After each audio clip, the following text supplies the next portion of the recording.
Sir, माननीय योगी जी, लोक सेवा आयोग। सर, अगर पेपर लीक हुआ तो क्या इसमें अभ्यर्थियों की गलती थी? प्रिंटिंग प्रेस अगर सरकारी नहीं है तो आपको सरकारी प्रिंटिंग प्रेस की व्यवस्था करनी चाहिए थी। अगर 75 जिलों में से सिर्फ 41 जिलों के डीएम ही सक्षम है एग्जाम करवाने के लिए, तो आप लोगों को पहले उन डीएम साहब लोगों से पूछना चाहिए था कि आप एक डीएम होते हुए भी, एक जिले का मालिक होते हुए भी, आप एक एग्जाम नहीं कंडक्ट करवा पा रहे हैं। और डीएम सर, आप आपको नहीं लगता ये कितने बड़े शर्म की बात है कि हम किसी ज़िले के डीएम हैं और हमारे ज़िले में एक एग्ज़ाम कंडक्ट नहीं हो पा रहा है, जिसकी वजह से आज बच्चे रोड पर हैं, पढ़ने के बजाय प्रोटेस्ट कर रहे हैं भूखे प्यासे।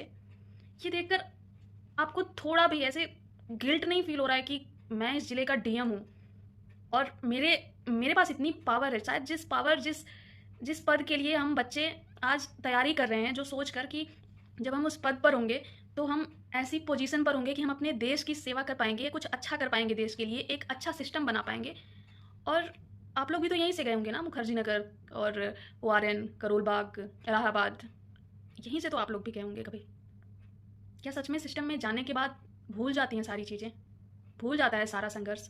भूल जाता है कि हम विद्यार्थियों के पास ऑलरेडी कितने संघर्ष होते हैं, किस हालत में एक कॉलेज से निकलने के बाद जब हम ये तैयारी शुरू करते हैं तो एंड तक जाते जाते एक दोस्त भी नहीं बचता हमारे पास। घर से रुपए मांगने में भी शर्म आने लगती है कि कितना टफ डिसीजन लिया है मैंने। बट उसके बाद भी हम हार नहीं मानते हैं, लगे रहते हैं कि एक दिन जीत मिलेगी। और इतने टफ जर्नी में भी एक और टफ डिसीजन, एक और असमंजसता की स्थिति कि हम सक्सेस होंगे कि नहीं होंगे, इस नॉर्मलाइजेशन जैसा लूप होल तैयार कर देना, ये कहाँ का हित है हमारे साथ? ये तो सरासर अन्याय है ना सर। ये हम बच्चों को आपको समझाना पड़ रहा है। काश कि ये आप हमें समझा पाते हैं। प्लीज़ सर, बच्चों के सब्र का बांध टूट रहा है। योगी सर, आप जिन्हें छोटी सी चिंगारी समझ रहे हैं, वो देखते ही देखते